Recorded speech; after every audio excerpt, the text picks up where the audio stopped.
Hello बच्चों, मेरा नाम है मोहित और आपका स्वागत है हमारे यूट्यूब चैनल हिस्ट्री चैंपियन में। तो जैसा कि आप जानते हो, आपका जो पेपर होने वाला है वेस्टर्न पॉलिटिकल थॉट, पाश्चात्य राजनीतिक चिंतक, उससे संबंधित जितने भी महत्वपूर्ण प्रश्न होने वाले हैं सारे के सारे मैं आपको करवाने वाला हूँ। उसका जो अगला प्रश्न है, कार्ल मार्क्स का ऐतिहासिक भौतिकतावाद और वर्ग संघर्ष की अवधारणा को स्पष्ट कीजिए। तो कार्ल मार्क्स के द्वारा जो ऐतिहासिक भौतिकतावाद और वर्ग संघर्ष की जो बात की गई, उसकी अवधारणाओं को आपको बताना है। काफ़ी ज़्यादा महत्वपूर्ण प्रश्न होने वाला है। तो चाहे प्रश्न निबंधात्मक रूप से चाहे लघुत्रात्मक रूप से, आप इस वीडियो को देखने के बाद आराम से कर दोगे।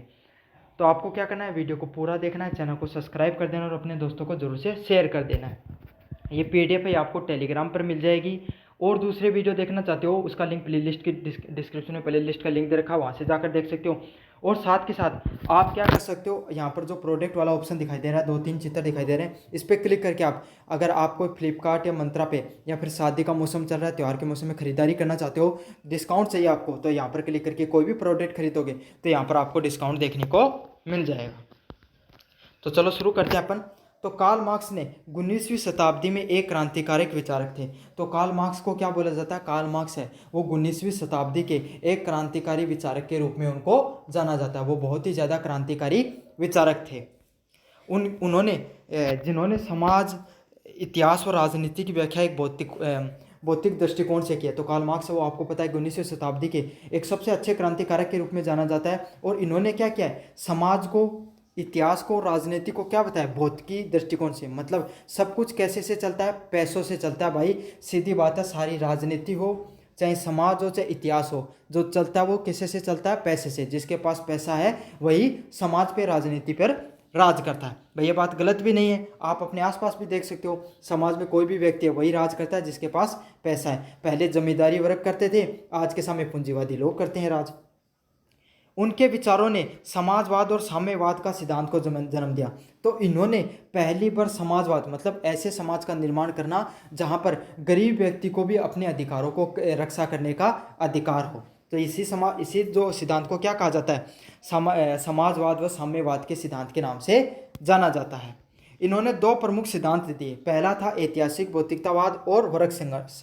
दोनों सिद्धांत एक दूसरे से अलग हैं, लेकिन दोनों के मूल तत्व आपस में जुड़े हुए हैं। मतलब ऐतिहासिक भौतिकतावाद क्या होता है, इसमें भी किसकी बात की है, भौतिकतावाद की बात की गई है कि समाज, राजनीति वो किससे चलती है, पैसे से चलती है साहब, भौतिक वस्तुओं से, मेटेरियलिस्टिक वर्ल्ड से चलती है।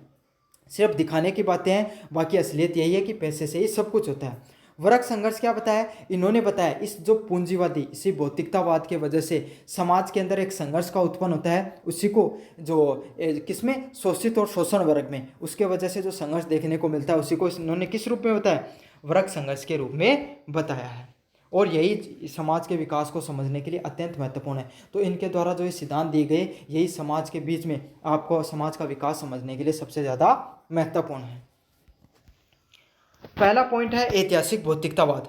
तो ये सिद्धांत हमें यह बताता है कि इतिहास का विकास आर्थिक कारणों पर निर्भर करता है। तो ऐतिहासिक भौतिकतावाद क्या होता है, इस सिद्धांत ने क्या बताया हमें कि इतिहास का विकास है, चाहे इतिहास में पहले कौन राज करता था, जमींदारी लोग, वो कैसे विकास किया उन्होंने, क्यों, क्योंकि उनके पास जमीन हुआ करती थी और जमीन से उन्होंने खूब पैसा कमाया, तो वो क्या करते थे, आपके सामने राज करते थे। तो यही बताया कि इतिहास का जो विकास है, इतिहास में जो मनुष्य का विकास कैसे हुआ, पैसे के आने से, आर्थिक कारणों से विकास हुआ है। समाज की संरचना और विकास का आधार उनकी भौतिक अवस्थाओं से होता है, जैसे उत्पादन के साधन और उत्पादन का संबंध। तो इन्होंने क्या बताया, समाज की संरचना, जो समाज है उसकी संरचना और विकास, भाई समाज है उसका विकास धीरे धीरे क्या, पहले एक बात सोचो, पहले आज से थारे दादा परदादा पूछो कि उनका पहले है का घर हाँ कि जाए का, आज को नहीं आना, आज आप जितनी शिक्षा प्राप्त करें उन्हें छोड़ो थे। आज भारत है, भारत देश धीरे धीरे आगे बढ़ते जा रहे, भारत की सारा बात देश लोग बात सुने, क्यों सुनी कि आप धीरे धीरे आगे बढ़ता जा रहे हैं, अपने पास पीछो आते जा रहे हैं। तो विकसित अमेरिका को पूरी दुनिया पर आज क्यों करे, क्योंकि उनके पास सबसे ज्यादा पैसों दिखने मिला है। तो यही है जिसके पास जो समाज का विकास किस आधार पे होता है, भौतिक अवस्था या पैसों के आधार पे होता है। मार्क्स के अनुसार हर युग की प्रमुख अवस्था उसकी आर्थिक अवस्था में होती है।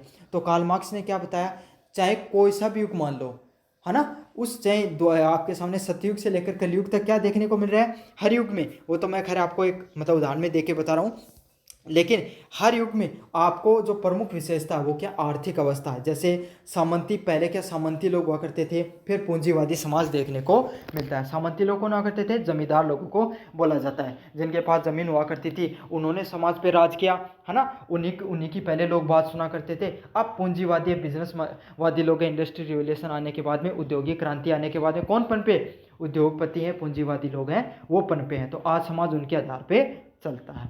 तो कार्ल मार्क्स ने यही बताया कि हर युग में जो आर्थिक अवस्था या आर्थिक पैसे के आधार पर ही समाज चलता है।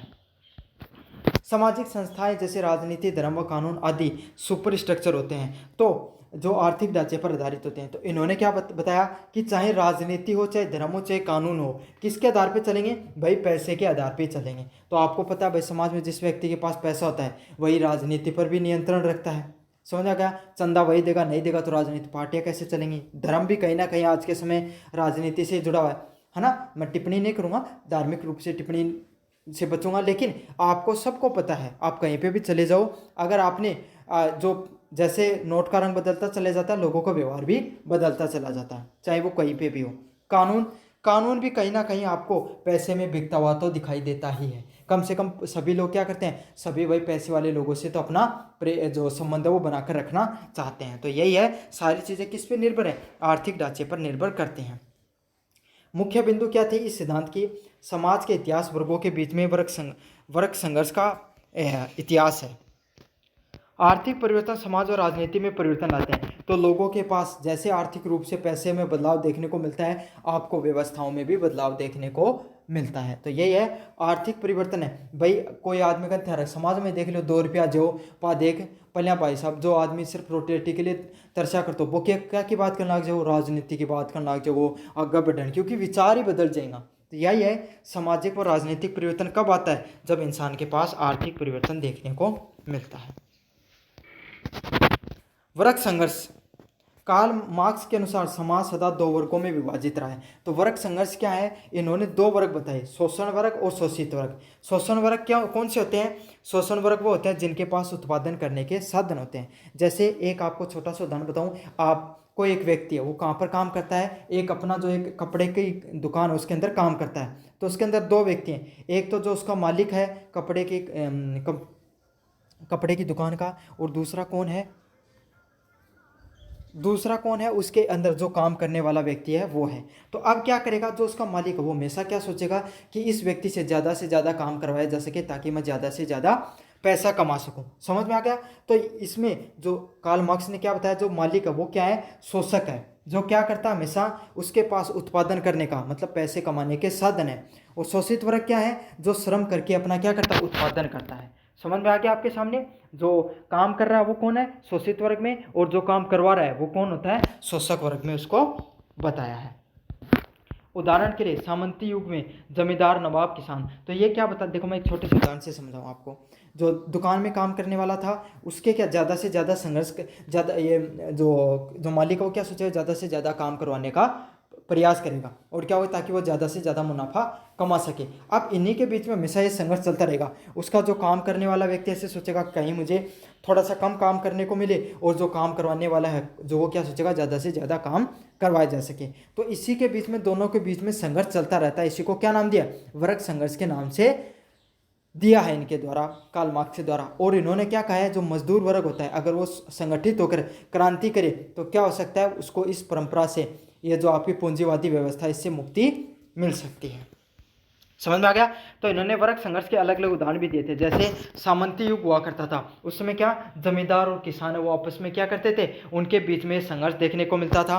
अब पूंजीवादी युग है, पैसे वाला युग है, तब पूंजीवादी बोर्गोसिस और मजदूर प्रोलेटरिस्ट है, इनके दोनों के बीच में संघर्ष देखने को मिलता है। तो ये पहले भी संघर्ष देखने को मिलता था, आज भी वो संघर्ष वैसा का वैसा ही है।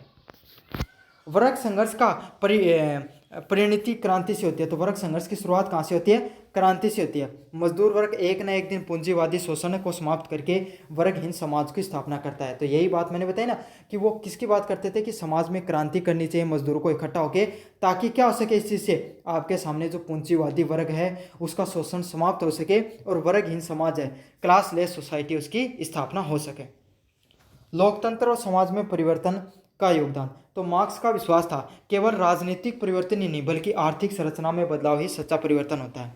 तो कार्ल मार्क्स ने क्या बताया कि जो राजनीति होती है उसमें सिर्फ परिवर्तन है, उसी से कुछ नहीं हो सकता, बल्कि आर्थिक संरचनाओं में भी बदलाव बहुत ज़्यादा जरूरी होता है।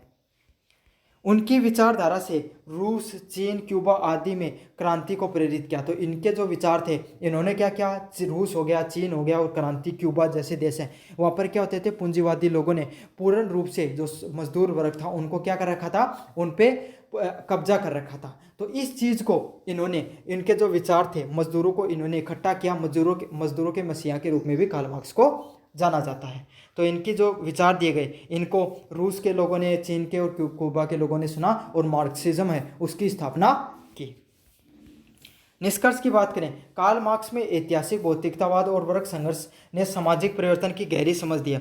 तो कार्ल मार्क्स के द्वारा जो ऐतिहासिक भौतिकतावाद का सिद्धांत और वर्ग संघर्ष का जो सिद्धांत दिया है, इससे क्या हुआ, समाज में एक बहुत अच्छे स्तर पर क्या है, परिवर्तन देखने को मिलता है।